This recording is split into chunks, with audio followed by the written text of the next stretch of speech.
wọ́n á jọ mọ́ jèrè ṣùgbọ́n wọn ò ní jọ kó èrè oko délé. Ìwọ tó ń gbọ́ mi mo wí bí àṣẹ ó dẹ̀ di àṣẹ wà á kéré oko délé. Bó ṣe ń gbọ́ mi ọ̀nà tó ti dí fún ẹ ó máa là fún ẹ. Bó ṣe ń gbọ́ mi gbogbo tó ti lọ́nà ayé ẹ ó máa padà. Bó ṣe ń gbọ́ mi aláàánú tó rírí ó máa dìde fún ẹ. Bó ṣe ń gbọ́ mi ilẹ̀kùn tó ti tì ó máa ṣí. Ẹ̀yin ọmọ Ọlọ́run, Hánà wá lọ sí Sílò. Kò mọ̀ ṣe máa lọ sí Sílò, ó máa ń lọ lọ́dọọdún. Ọ̀pọ̀lọpọ̀ ní àdúrà ti sú. Ẹnìkan sọ fún mi church wa lẹ́kọ̀ọ́, ó ní bàbá sọ́lọ́ ń sì wà. Mo ní kí ló tó béèrè bẹ́ẹ̀? Ó ní gbogbo tó ń là kọjá ó jọ dàbí ẹni pé Ọlọ́run ò sí mọ́. Sà, ìran ẹ̀dá ló máa ń rí ogun. Ó lè rí ẹran sìn, ẹran ò lè lógun, adìẹ ò lè lógun. Bẹ́ẹ̀ ni sà, ẹ̀dá ló máa ń rí ogun. Kí ló dé fà á? Ogun a máa yọrí sí ògo. Láì sí ogun kò lè sógo. Excuse me sir, excuse me ma, ṣé bọ́mọ bá fọmọ sílé ìwé bọ́mọ ọba ṣe ẹ̀sáàmù sáàmù páàsì ni? Ọmọ tá a bá fi sí ilé ìwé ọmọ yẹn ó gbọ́dọ̀ ṣe exam kó lè pass. Gbogbo tó ń là kọjá yẹn kó lè pass ni wàá dẹ̀ pass. Torí ẹ̀ láṣẹ náà mi wọ́n sì lọ́nà pé ogun jíjà rẹ yẹn ó ti tán. Aláàánú gbọ́dọ̀ dìde sí ọ, olóore gbọ́dọ̀ dìde sí ọ, àwọn tó ti lọ yẹn gbọ́dọ̀ padà, ire tó ti lọ yẹn gbọ́dọ̀ padà, ilẹ̀kùn dẹ̀ gbọ́dọ̀ ṣí. I want you to make it as a date that I want to be in this particular meeting. Ọ̀nà ó dẹ̀ la. Èmi ò mẹ́ tó ń lérí bí aláǹgbá tó ní ò lè ṣe rere. Èmi wá ń sọ fún ẹ pé ní orúkọ Jésù Kristi Násárẹ́tì, Ọlọ́run pé Apostle Ayọ̀délé Babalọ́lá, Ọlọ́run bàbá mi Tìmọ́tì Olúwọlé Olúbádàrẹ, Ọlọ́run orí òkè Sẹ́kúndàrí, Ọlọ́run yìí ó máa la ọ̀nà tó kò yẹ kó là láyé, ó máa là fún ẹ. Gbogbo nǹkan tí ó yẹ kó ṣẹlẹ̀ ní rere, ó máa ṣẹlẹ̀ sí ọ. Ibi tí ayé tilẹ̀kùn ẹ sí, tí wọ́n ti náà lè ṣe rere láti àkókò yìí lọ, Ọlọ́run ó máa jẹ́ òṣèré ni. Hánà bá lọ sí Sílò. Wọ́n wá jẹun tán, wọ́n ṣe gbogbo nǹkan tó fẹ́ ṣe tán. Hánà wá rántí pé pé bọ́lọ̀ kan lọ dáhùn. Ọlọ́run ló dá ọ. Ọlọ́run tó dá ọ yìí fẹ́ là ọ̀nà fún ọ. Ebọ́lọ̀ ló dá ọ. Ọlọ́run tó dá ọ yìí ó fẹ́ ṣí ọ̀nà fún ọ. Ṣé bí Ọlọ́run ló dá ọ? Ọlọ́run yìí ló ní kó wọ́n sípàdé pé ohun tó ti lọ máa padà. Hánà wá lọ sí Sílò. Ó wá lọ síwájú Olúwa. Ó bá Ọlọ́run sọ̀rọ̀. Ó sọ ẹ̀dùn ọkàn rẹ̀ sí Ọlọ́run. Ẹ gbọ́ àṣírí yìí o. Ẹ gbọ́ àṣírí yìí sáà o. Ẹ gbọ́ àṣírí yìí máa o. Ó sọ ẹ̀dùn ọkàn ẹ̀. Ó sọ fún Ọlọ́run. Mọ̀ tó ṣẹlẹ̀ ní ẹ̀yin ọmọ Ọlọ́run. Wòlíì bá wo Hánà títí. Wòlíì ní ọmọbìnrin kí ló tó mú ti gbé ọtí wáìnì ẹ̀ kó níwájú ẹ̀. Ṣé ẹ̀mù tó wá jẹ́ lòmíì ni? A máa bínú. A ní kí ló ń ṣe bàbá yìí ná? Ọmọ mi ni. Èmi ìyàwó Ẹlikánà mà ni. Ọmọ pọ̀ ọkọ mi nù jọ ẹni. No. Hánà ò jẹ́ kí ọ̀rọ̀ ẹnu wòlíì kó bí onínú. Ó mọ̀ pé ọ̀rọ̀ tó ju ọ̀rọ̀ lọ, ó sì wà lẹ́nu wòlíì yẹn tó lè sọ. Ọ̀rọ̀ yìí ló fẹ́ jáde nínú pàdé yìí láti ẹnu mi sí ayé rẹ tí ìyanu ó sì tẹ̀lé. Hánà bá ṣe kankan sá o. Ọlọ́mọbìnrin yóò wọ́n mutí. Ẹ̀dùn ọkàn rẹ̀ lèmi tún síwájú Olúwa. Wòlíì wá wò títí, ó wá sọ̀rọ̀. Àṣírí tó wà náà tí wọ́n sọ ni pé ẹ̀sà inú tí Ọlọ́run dí tí Olúwa ṣe ọ̀rọ̀ ẹnu wòlíì dẹ̀ ṣí inú yẹn. Gbogbo ẹni tó gbógun jà ọ́ lẹ́yìn ìpàdé yìí, ọ̀rọ̀ ẹnu wòlíì tí ṣe ọ̀rọ̀ ẹnu Olúwa ní orúkọ Jésù ọ̀run ó dẹ̀ ṣí. Ìdílé Friday, Saturday, Sunday. Friday láago 7 lálẹ́, Saturday láago 3, níjọ́ Sunday aago 4 ní Lambeth Accord 336 Bristol Road, London SW9 7AA. Ẹ jẹ́ pàdé ká bá Ọlọ́run sọ̀rọ̀. Ẹ jẹ́ tiẹ̀ wo kí lágbára rẹ̀ ká. Èmi kọ́ ni màá ṣe, èèyàn ni èmi. Bọ̀ Ọlọ́run fẹ́ lò mí fún ìdìde rẹ ni. Ẹ ń bọ́ wá sọ pé kó wọ́n mọ̀ ṣe é ṣe. Wà á bọ́ last ni o. Why? Agbára Ọlọ́run sì wà bíi tàtijọ́. A máa ń kọrin kan, a ní Olúwa ń ṣe bẹ́bẹ́ bíi tàtijọ́. àwa la ò sin bàbá bí ìtàtijọ́ mọ́. Ẹ̀yin ọmọ Ọlọ́run, agbára Ọlọ́run sì rìn bí ìtàtijọ́, agbára Ọlọ́run sì ṣe bẹbẹ bí ìtàtijọ́. Ẹ má lè jẹ́ ntàn yín, ó máa ṣe ní ọjọ́ Friday, Saturday yìí àti Sunday. Ìgbàgbọ́ rẹ ló nílò láti mú wá ká wá wo kí ní agbára Ọlọ́run ká kí ló lè ṣe. Ó ní and God said let there be light and there was light. Olúwa sì wí pé kí ìmọ́lẹ̀ kí ó wà, ìmọ́lẹ̀ sì wà. Láti ọjọ́ náà bẹ́ẹ̀ ni pé òkùnkùn wà lágbára lórí ìmọ́lẹ̀ mọ́. Ìmọ́lẹ̀ wá di ọ̀gá òkùnkùn. Tẹ́bá wọ́n sọ pé ta ni ìmọ́lẹ̀? Jésù Kristi ni. Akirisore ni. Asore kiri ni. Kò sí tí ò lè ṣe. Kò sí bí ọ̀rọ̀ ṣe lè dojúrú tó láyé. Ó ní tẹ́bá wo Báíbù yín dáadáa. Nínú ìwé Psalm 3. Ó ní Olúwa àwọn tí ń yọ mí lẹ́nu ti pọ̀ tó yìí. Ẹ̀yin ọmọ Ọlọ́run, ta ló ń sọ̀rọ̀ yìí? Dáfídì ni. Kí ló ń tó fi sọ̀rọ̀ yìí?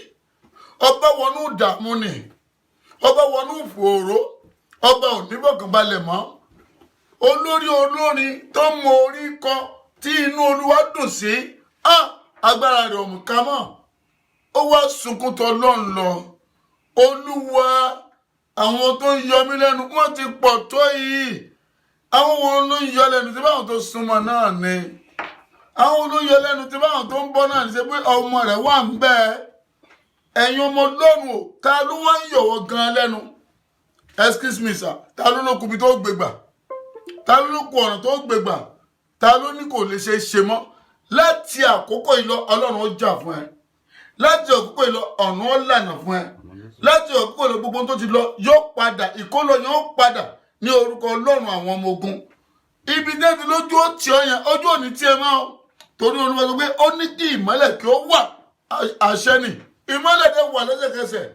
And the word of God ló wá ń jáde sí ó sìn pé òun fẹ́ mú un tó ti lọ yẹn, òun fẹ́ kó padà. Gbèsè yẹn òun fẹ́ sọ di ayẹyẹ, ẹ̀gàn yẹn ó fẹ́ sọ di ayẹyẹ. Gbèsè yẹn ó fẹ́ sọ di ọrọ̀. Ta ló lè ṣe? Kìí ṣèmi Ọládé púpọ̀ mi lórí ju ẹ bàbá Sẹ́kúndẹ̀rì. Ọlọ́run alààyè tó dá ọ, akirisore yẹn, asore kiri. Òun ló fẹ́ dá ọ. Má fi ìgbàgbọ́ ẹ̀ sínú èèyàn, ó ṣe gbé síwájú Ọlọ́run ẹni tó dá ayé àti ọ̀run. Jẹ́ kó ṣe nǹkan tá a ní kó ṣe yìí, kó wá wo tó máa ṣẹlẹ̀. Ó lágbára lórí ikú, ó lágbára lórí àrùn, ó lágbára lórí ìdààmú. So ní on the 15th, Tuesday Friday, jẹ́ pàdé ní Lambeth Accord 336 Bristol Road XW9 7AA ní aago 7 lálẹ́. Tó bá di ọjọ́ Saturday aago 3 ní ọ̀sán, tó bá di ọjọ́ Sunday aago 4 nírọ̀lẹ́, tó bá di Wednesday Thursday Friday a tún wá pàdé aago 7 lálẹ́ ní Lambeth Accord 336 Bristol Road London XW9 7AA. Ọ̀nà ó dẹ̀ là, gbogbo ó dẹ̀ ṣẹ́, aláàánú dẹ̀ dìde. Ẹ̀yin ọmọ Ọlọ́run, ọ̀rọ̀ Ọlọ́run a máa gbé ni dìde. Nígbà Dáfídì wá sọ pé Olúwa àwọn tó yẹ mí lẹ́nu sùpọ̀ tó, at the end of the day ọ̀run mọ̀ gbèjà Dáfídì. Ó ní oh my God, ọ̀run mọ̀ dá sọ̀rọ̀ rẹ̀. Ta ló sọ pé Ọlọ́run ò lè dá sọ̀rọ̀ rẹ̀ mọ́? Sà, kòkòrò tí ń jẹ ìgbàláyé ìdí ìgbàlọ́wà. Mo wà ní orí òkè wa nìbàdàn, mo wá ṣe kánsẹ́lì lọ́jọ́ Wednesday kan. Ìyá yìí wá mú ọmọ ẹ̀ wọ́n ní bàbá ẹ̀bùn gbàdúrà fọmọ ẹ̀. Ẹni tó jọ mí lójú lélẹ́yìí o. Tí ṣe ń gbàdúrà pé orúkọ Jésù, mo dẹ̀ rí ìyá yìí kó sàmì. Ẹ wá lọ́jú. Wá ní kí ọmọ yẹn lọ ra bottle water wá. Ó wá lọ ra bottle water, Eva water. Ó wá lọ ra wá. Má bí mọ̀mọ́ léèrè pé kí ló dé tẹ́ ẹ̀ sàmì? Ó ní bàbá, kí n bò ń fọmọ ńlẹ̀ bó ṣe wáyé o. Ó ń sojú ayé ló fi mọ́mọ́ ìwá o. Ó ló bímọ o. Ọmọ yìí ó gba scholarship sí Amẹ́ríkà. Wọ́n dẹ̀ fún ní visa, wọ́n fún everything. Ọjọ́ tó ń lọ, ọjọ́ yẹn ló ṣubú lẹ̀. Ó bẹ̀rẹ̀ sí í pọ fóòmù lẹ́nu. Ẹ̀yin ọmọ Ọlọ́run tẹ́ bá jọmọ Yorùbá, kí ló ń pọ kólóhùn yẹn sà? Wárápá ni. Láti ìgbà yẹn lọmọ yẹn ti wọnú ìdààmú yẹn sà. Ta ló fi sínú ìdààmú? Ìyá ẹ̀ mọ̀ sí i. ta ní mú káàkiri ìyá ẹ̀ mọ̀ sí i táwọn ló ń fẹ́ sọ pé òun fẹ́ ṣe é tó lòun morúkọ tí ìyá rẹ̀ ń jẹ́ ta ló morúkọ tí bàbá rẹ̀ ń jẹ́ ẹ̀dà ó ní Yorùbá ṣe wípé kòkòrò tí ń jẹ̀gbá ìdí ìgbà ló wà ta ló wá sọ pé gbogbo nǹkan tó ń lé kò lè bọ́ sí mọ́ lẹ́nìí Ọlọ́run á ṣàánú ẹ̀ lẹ́nìí Ọlọ́run á gbé ọ dìde lẹ́nìí Ọlọ́run á gbà ọ́ lọ́wọ́ ọ̀tá lẹ́nìí Ọlọ́run gbà ọ́ lọ́wọ́ ogun aláròká torí ẹ̀ lÓlúwa sọ pé Ọlọ́run sì wí pé kí ìmọ́lẹ̀ kí ó wà ìmọ́lẹ̀ sì wà tẹ́ bá wo ìtàn Hánà yìí dáadáa ó ní orogún rẹ̀ sì máa bà á nínú jẹ́ wọ́n ń ba ọ̀pọ̀lọpọ̀ tó ń gbọ́ mi náà nínú jẹ́ wọ́n ló kùbi tó máa gbégbà wọ́n ń bọ̀ ọ̀pọ̀lọpọ̀ tó ń gbọ́ mi wọ́n ń bà nínú jẹ́ wọ́n ló kọ̀nà tó máa gbégbà wọ́n ń bọ̀ ọ̀pọ̀lọpọ̀ tó ń gbọ́ mi wọ́n ń bà nínú jẹ́ wọ́n ló yá o ẹja wo ó ti wà ní London ẹja wo tí ó mú bọ̀ ta ló wá sọ bẹ́ẹ̀ sáyé ẹ̀ lónìí tí mò ń sọ̀rọ̀ yìí Ọlọ́run á jà fún ẹ lónìí tí mò ń sọ yìí ire ó jáde fún ẹ lónìí tí mò ń sọ yìí wà á rí àánú gbà kí ló dé agbára Ọlọ́run sì wà agbára Ọlọ́run sì ń ṣiṣẹ́ agbára Ọlọ́run sì wà bí ó ti wà ní àtètèkọ́ṣe ẹ̀gbọ́n tó wí ni ó ní àtètèkọ́ṣe ni ọ̀rọ̀ wà ó ní ọ̀rọ̀ sì wà pẹ̀lú Ọlọ́run ó ní Ọlọ́run sì ni ọ̀rọ̀ náà ọ̀rọ̀ yìí ló fẹ́ tú ẹ sílẹ̀ ọ̀rọ̀ yìí ló fẹ́ gbé ọ dìde ọ̀rọ̀ yìí ló fẹ́ mú ohun tó ti lọ ọ fẹ́ dá padà sínú ayé ẹ pé gbà ok Jésù náà sọ pé ó fẹ́ ṣiṣẹ́ ìgan bóò ní bí ẹ ọ̀rọ̀ ni jẹ́jẹ́ ni Màríà dúró áńgẹ́lì yẹn dẹ̀ yọjú sí ó ní wúńdíá kan yóò lóyún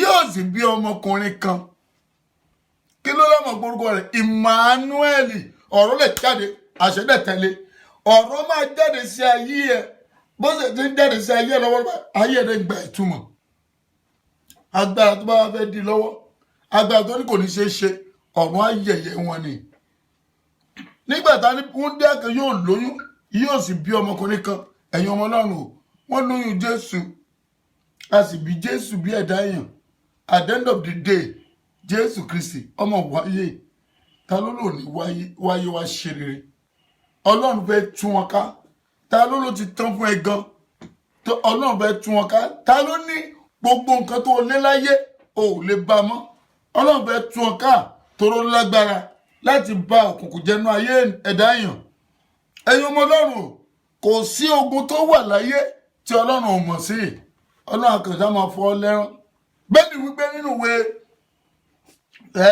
Job chapter 2 ó nígbà tí àwọn ọmọ Ọlọ́run kó jọ ó ní Sátánì sì wà láàrin wọn Ọlọ́run sì wá bi Job léèrè pé ǹjẹ́ o ṣàkíyèsí ìránṣẹ́ mi ẹni bí ọkàn mi ẹni tí mo fẹ́ràn Job rẹ̀ ní pé awọ fún awọ ìtẹ̀yàn bá nínú òbí rẹ̀ mi ẹ jẹ́ lọ́dún wò àdánwò lásán òórí àdántán stop discouraging yourself that you won't out of that trouble ogun yẹn máa ṣẹ́ ìpè máa dáhùn fún ẹ aláàánú máa dìde gbogbo tó ti lọ yẹn máa padà ire yẹn máa padà wá àánú yẹn máa padà wá ìdílé ìpàdé Friday Saturday Sunday yìí 15 16 17 mi ìfẹ́ ká fi ṣeré rárá ìpàdé Wednesday tó ń bọ̀ mi ò fẹ́ ká fi ṣeré rárá tó bá ti di on the 20 21 22 mi ìfẹ́ ká fi ṣeré rárá ilẹ̀kùn máa ṣí ní Lambeth Accord 336 Bristol Road XW9 7AA ilẹ̀kùn ó ṣí aláàánú ó dẹ̀ dìde gbogbo tó ti lọ yẹn yóò sì padà torí bẹ́ẹ̀lì wípé ẹ mú gbàgbé o and God said let there be light and there was light Ọlọ́run ló sọ bẹ́ẹ̀ ó ní and God saw the light that it was good and God divided the light from darkness agbára tó lọ nínú yẹn sá Ọlọ́run bí ìmọ́lẹ̀ yìí ó mà dáa ayé rẹ máa dáa padà ìgbésí ayé rẹ máa ní ojútùú gbèsè yìí ò ń jẹ́ tiẹ̀ mọ́ ò ní jẹ gbèsè mọ́ ohun tó lé tó báyìí wàá bá padà ohun tó tún wá bá tó mú wàá mú padà torí Ọlọ́run ló ń sọ̀rọ̀ sí ayé ẹ̀. Lóòótọ́ ni wọ́n ti sọ wọ́n lò lè lọ́kọ mọ́. Yes, wọ́n ti sọ wọ́n lò lè bímọ.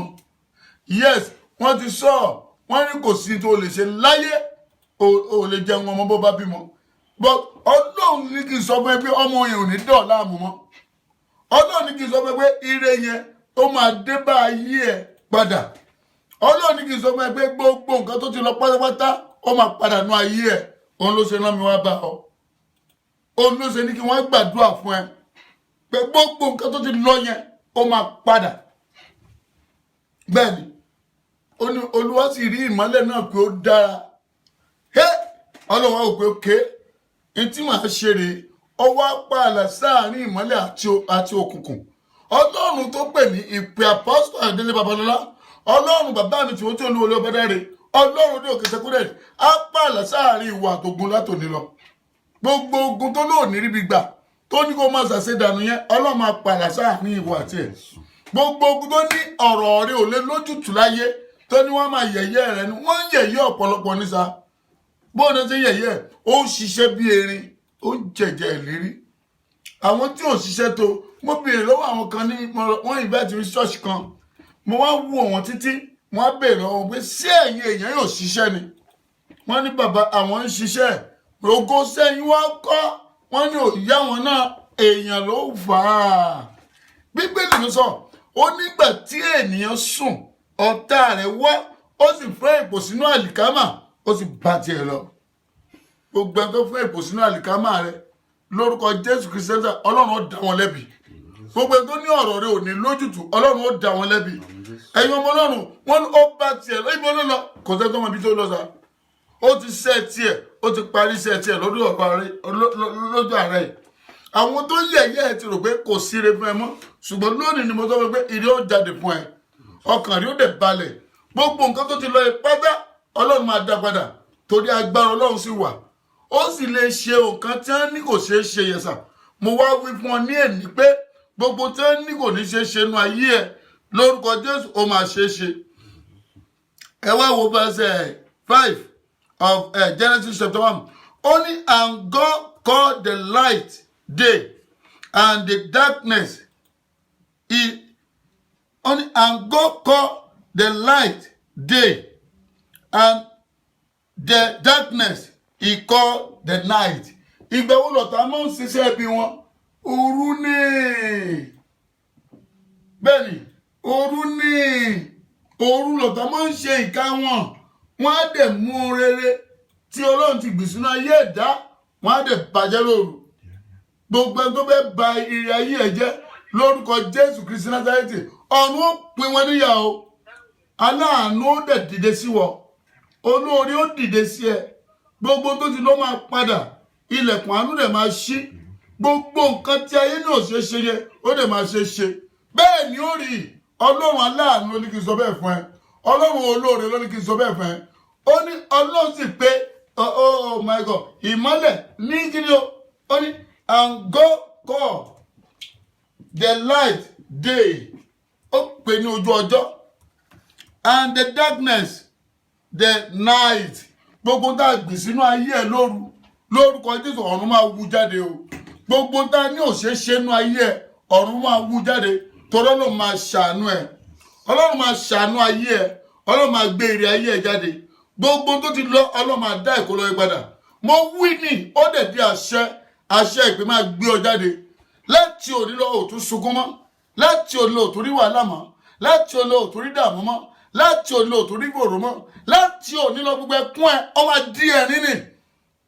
Lórúkọ Jésù Kristi mo pa ní àṣẹ gbogbo ogun gbèsè ogun àìní àìríjẹ àìnáyà àìlọ́kọ lórúkọ Jésù ọ̀nà palẹ̀ mọ́ wọn lórúkọ Jésù ọ̀nà dẹ̀ máa dí fún ẹ ọ̀nà dẹ̀ máa là fún ẹ gbogbo ọ̀nà tó wá ti dí pátá Ọlọ́run dẹ̀ máa là á gbogbo ẹni tó wá dí ọ̀nà yẹn wọ́n á dẹ̀ kúkú òjijì bẹ́ẹ̀ ni ẹnìkan ní bóun ló ṣe kúkú òjijì Ọlọ́run ni ìwọ torí ìwọ kọ́ ní ń bájà ẹni tó ń bájà lẹ́ni tó dá ọ ẹni tó wá dá ọ ní kí n sọ mọ́ ẹ pé ọ̀nà ò lè dí mọ́ ẹ mọ́ ẹni tó dá ọ ní kí n sọ pé ò lè jẹ gbèsè mọ́ ẹni tó ṣẹ̀dá ẹ̀ tí ẹ̀ ṣèyàn ó ní sọ mọ́ ẹ pé gbogbo tó ti lọ yẹn ó máa padà sí rere ní sáà wàá fi jẹ́rìí. Ọlọ́run wà ó dẹ̀ máa ń ṣàánú, ó pọ̀ nínú àánú ó sì pọ̀ nínú oore. Oore yẹn ló fẹ́ fi lànà fún ẹ, oore yẹn ló fẹ́ fi gbé ọ dìde. Ó fẹ́ sọ fún àwọn èèyàn pé èmi ni, má ṣe bẹ̀rù nínú ayé ẹ̀.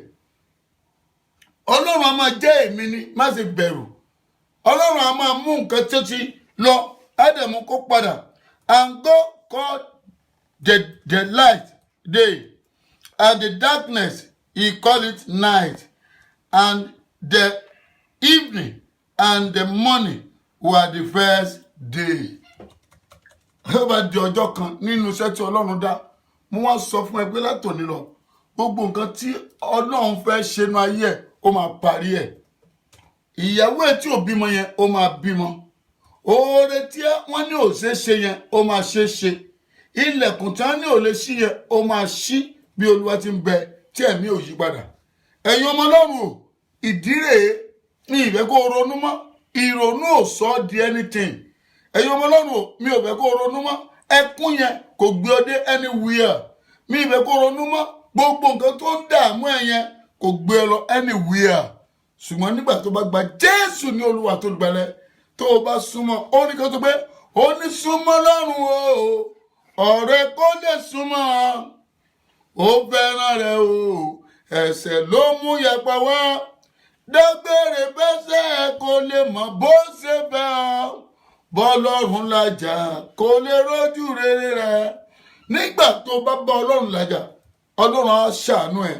Nígbà tó bá súnmọ́ Ọlọ́run, Ọlọ́run ó máa dé kó dá nǹkan retó tí ìdágún. Ó ní kégbè mí, ìwé Àìsáyà, ó ní kégbè mí, èmi ó sì gbọ́. Oh my God, òun ló sọ bẹ́ẹ̀, kò dẹ̀ lè sọ̀rọ̀ kó lóun sọ bẹ́ẹ̀ mọ́. Ẹ mú gbẹ̀gbẹ̀ ibi tí mo ti bẹ̀rẹ̀, mo sọ pé I want to talk about the word of God. Ó dẹ̀ sọ pé ó ní kégbè mí, èmi ó sì gbọ́.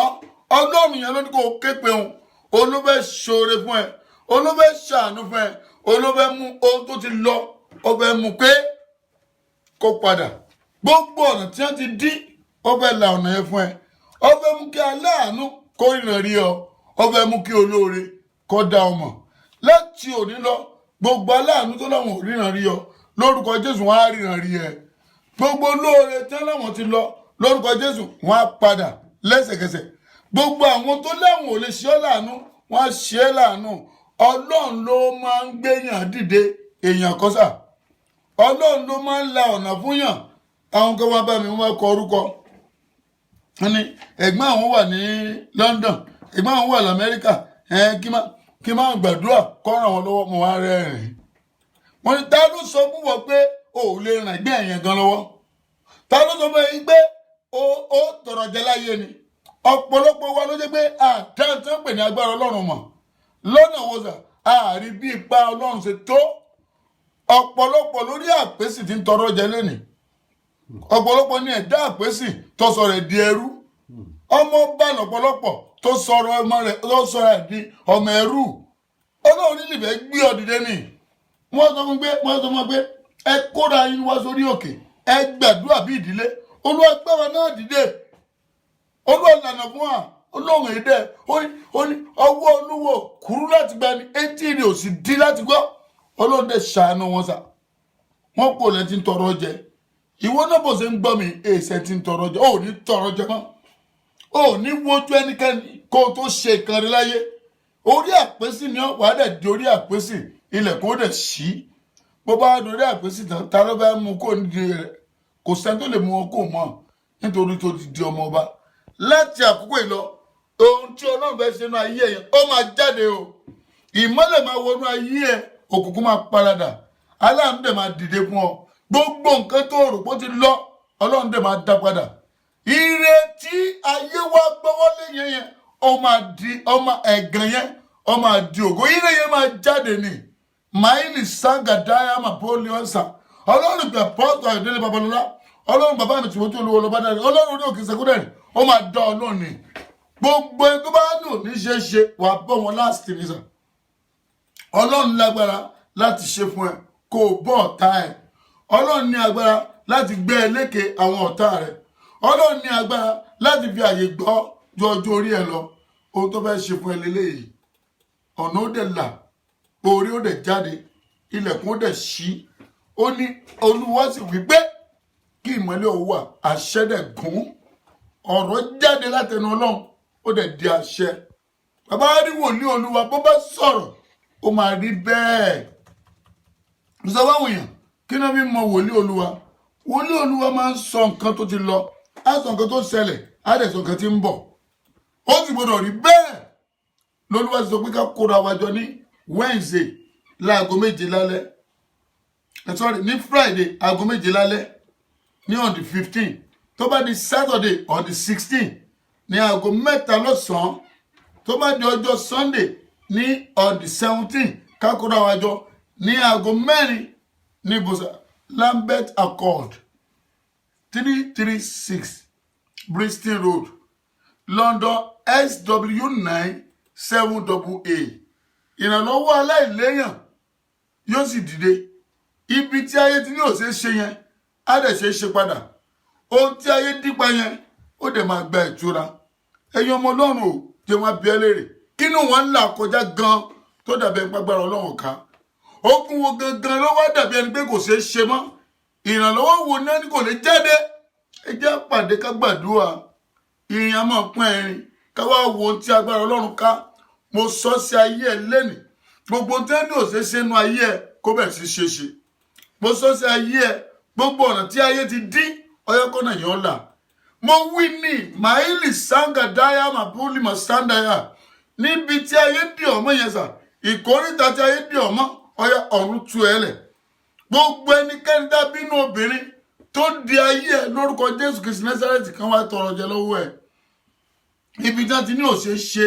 mo wá sọ bí wòlíì kó máa ṣe fún ẹ aláàánú lọ́lọ́run a máa gbé nìdé nú àánú aláàánú ni Ọlọ́run a máa gbé nìdé nú oore aláàánú ni Ọlọ́run a máa fàyàn dìde níbi tí ò sọ́nà ó ní agbára lórí ohun gbogbo kò sí tí ò lè ṣe ó ní alágbára lọ́lọ́run mi agbára yìí pọ̀ o agbára Ọlọ́run pọ̀ ó dẹ̀ ní agbára lórí ohun gbogbo kò sí tí ò lè ṣe láyé alágbára ni Ọlọ́run ó ní agbára lórí ohun gbogbo kò sí tí ò lè dá lára alágbára ni Ọlọ́run ó ní agbára lórí ohun gbogbo kò sí tí ò lè gbéga alágbára ni Ọlọ́run ó ní agbára lórí ohun gbogbo kò sí ọ̀nà tó dí tí ò lè là ó máa la ọ̀nà fún ẹ ó máa ṣí ọ̀nà fún ẹ wàá rí àánú gbà ilẹ̀kùn ó dẹ̀ ṣí fún ẹ bẹ́ẹ̀ ni ó rí gbogbo ẹnikẹ́ni tó ti lóò lè dá nǹkan rẹ̀ ṣe mọ́ lórúkọ Jésù Kristi Násárẹ́tì ọ̀nà ó dì mọ́ wọn ni o ogun gbèsè wa ló ń dẹ̀ láàmú wọn ló lè ríwèé ìgbélùgbà ta ló sọ bẹ́ẹ̀ fún ẹ séèyàn ló dá ẹni Ọlọ́run ló dá ọ̀nà ẹni tó dá wa ní kì í sọ fún ẹ pé ohun tí wọn ní ò ṣe ṣe yẹn ó ti ṣe ṣe ẹni tó dá ọ ní kì í sọ fún ẹ pé ọ̀nà tí wọn ló dín yẹn kò lè dín mọ́ láti lọ ẹni tó dá ẹni kì í sọ pé ọkọ tí ó ní òun lé níyẹn wàá ní ọkọ yẹn o ẹni tó dá ẹni kì í sọ pé ibi tí ó ti rù ẹ́ pin yẹn ọ̀nà máa lọ fẹ́ padà máa ń lì kàdáyàmà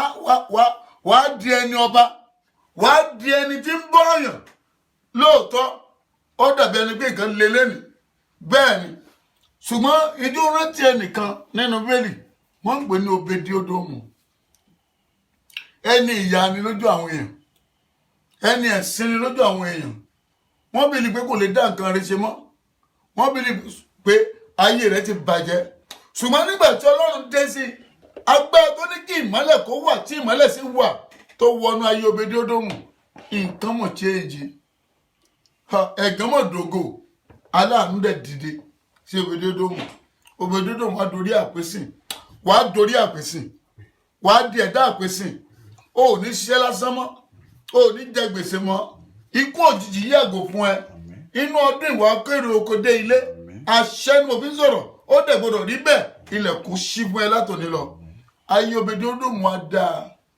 ọ̀nà Obedi-Odomu wá là ilẹ̀kùn wá ṣí mọ́ Obedi-Odomu bó ṣe máa rí fún ẹ nìyẹn ilẹ̀kùn yẹn máa ṣí fún ẹ aláàánú máa wọ́ ọ rí olórí máa wọ́ ọ rí wàá dé ibi gíga wàá jẹ́ kí ọ̀nà kó là fún ẹ in the mighty name of Jesus gbogbo nǹkan tí ayé ti kó lọ́nà ayé pátá lórúkọ Jésù Kristi Násárẹ́tì ó máa padà sọ́dọ̀ ẹ̀ o. Gbogbo nǹkan táyé ti ní ò lè dá a mọ́ lórúkọ Jésù Kristi Násárẹ́tì Ọlọ́run máa dá padà, ilẹ̀kùn dẹ̀ máa ṣí. Ẹ̀yin ọmọ Ọlọ́run wà gan, Ọlọ́run àdè máa ṣiṣẹ́. Tó bá dẹ̀ fẹ́ ṣiṣẹ́, kò sẹ́nìkan tàbí inú obìnrin tó lè ní ọmọ ṣe tó fẹ́ ṣe. Kò sí ẹnìkan tàbí inú obìnrin tó lè di Ọlọ́run lọ́wọ́. Ẹ̀yin jẹ́ lu Psalm 148 verse 5. Only let them praise the name of the Lord, for he commanded and they were created. Ọlọ́run ni ẹ sọ. Tó bá ti mọ Ọlọ́run yìn, in tó bá wí, ó máa rí bẹ́ẹ̀. A fẹ́ yìn Ọlọ́run. A fẹ́ gbé orúkọ Ọlọ́run ga. A wá la ọ̀nà tó ti dí. Bí Dáfídì ṣe bó ṣe máa ń rí Ọlọ́run fín tó. Bí Dáfídì bá mà ti bẹ Ọlọ́run tó máa ti yìn Ọlọ́run, Ọlọ́run á sì dáríjì. Kí ni wọ́n ń dà ẹ́ láàmú báyìí? Kí ló ní kò lè ṣe fún ẹ mọ́? Ọ̀nà wo ní ẹni ò lè là fún ẹ mọ́? Ohun rere wo ní ẹni ò lè bọ́ sí mọ́? Èmi sọ fún ẹ níwájú Ọlọ́run àwọn ọmọ ogun lẹ́nu pé ọ̀nà ti là fún ẹ. Èmi sọ fún ẹ pé ọ̀nà yẹn ò dí mọ́. Bẹ́ẹ̀ sà, ẹ jẹ́ yìn Ọlọ́run nígbà tó bá mọ bẹ́ẹ̀ ṣe ń yìn ín, á dáhùn níbi gíga. Tó ní mo ti sọ fún ẹ pé ọjọ́ Friday yìí fi sọ́kàn láti wá on the 15th. Ọjọ́ Saturday fi sọ́kàn láti wá on the 16th láago 3 lọ́sàn-án. Lọ́bá dọjọ́ Friday, ọjọ́ Friday aago 7 nálẹ́. Ó bá dọjọ́ Sunday aago 4 ìrọ̀lẹ́. Ẹ jẹ́ kóra wa jọ ká yìn tó ní ayé àti ọ̀run. Ẹ jẹ́ kóra wa jọ ká bá Ọlọ́run sọ̀rọ̀ pé ìwọ ọ̀ṣẹ̀dá mi ọ̀yá ò gbọ́dọ̀ gbàbọ̀dè mọ́. Ìwọ ọ̀ṣẹ̀dá mi ilẹ̀kùn kó ṣí fún ẹ. Ẹ̀yin ọmọ Ọlọ́run o, àánú dẹ̀ jáde. Ẹ dẹ̀ rà àánú gbà. So ìpàdé ọjọ́ Friday yìí 16, 17, 15, 16, 17.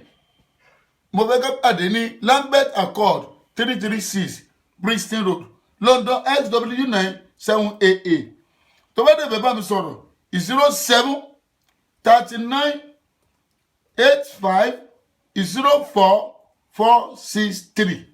07 39 85 04 463. 07 45 93 68 534. 07 39 85 04 463. Or 07 45 93 68 534. 07 45 93 68 534. Ẹ̀yin ọmọ Ọlọ́run, ìpàdé yìí ọ̀run ó fi lànà fún ọ. Ìpàdé yìí ọ̀run ó fi gbé ọ ga. Ìpàdé yìí kò ní gbẹkún lójú ẹ. Ìpàdé yìí ó máa dá ìkólú ẹ padà. Èmi Ọládipúpọ̀ Múládé ju ẹ bàbá Sẹ́kúndẹ̀rì kọ́ ni ó ṣe é. Ọlọ́run alààyè ló máa ṣe fún ẹ. Bọ̀kán gba Jésù lólúwa tó olùgbàlà. Bẹ́ẹ̀ni, torí òun ló lè ṣe, òun ló lè ṣí ọ̀nà yẹn. Lẹ́yìn ẹ̀ kò sí ohun kan mọ́. Nígbà tí èèyàn bá ní Jésù lólúwa tó olùgbàlà, gbogbo ọ̀tá rẹ̀ yóò sọ̀rẹ́ńdà. Tí èèyàn bá ní Jésù lólúwa tó olùgbàlà, ọ̀nà á là fún. Ẹ̀yin ọmọ Ọlọ́run o, kí n tó gbàdúrà fún lásìkò yìí, ọjọ́ ìpàdé yẹn ni 15, 16 and 17. Láago mélòó mo pé on the 15th is a Friday, aago 7 lálẹ́. On the 16th is a Saturday, aago 3 ní ọ̀sán. On the Sunday, tí ṣe on the 17th, aago 4 nírọ̀lẹ́. Tó bá di Wednesday, Thursday, Friday tó tẹ̀lé, ẹ̀yin ọmọ Ọlọ́run o, tó jẹ́ 20, 21, 22, a wà pàdé ní aago 7 lálẹ́ ní Lambeth Accord. Wọ́n á ní nọ́mbà tẹ́lẹ̀ fi pè mí láti fún ìbéèrè kankan tàbí àdúrà on 07 39 85 04 463. 07 39 85 04 463 or 07 45 93 68 534. 07 45 93 68 534. orúkọ Jésù káàánú kó jáde fún yín kẹ́ẹ̀rẹ́ àánú gbà ilẹ̀kùn àánú kó ṣí fún yín kó oore kó jẹ́ ti yín bẹ́ẹ̀ ni ó rí òní ṣíṣe mọ́ o Jésù Olúwa wa. So ẹ jẹ́ pàdé ní Lambeth Accord 336 London XW9 7AA ní 15 16 17 láago méje ní on the 15 on the 16 aago mẹ́ta on the 17 tí ṣe Sunday aago mẹ́rin ní ìrọ̀lẹ́ ilẹ̀kùn àánú jáde fún yín ẹ ra àánú gbà orúkọ Jésù kiri ó jáde fún yín o àlàáfíà fún yín lórúkọ Jésù. Orúkọ mi ni Reverend Prophet Ọládipúpọ̀ Múládé Joel bàbá Sẹkúndẹ̀rín bàbá tó ra àánú gbà ìwọ náà ra àánú gbà o lórúkọ Jésù.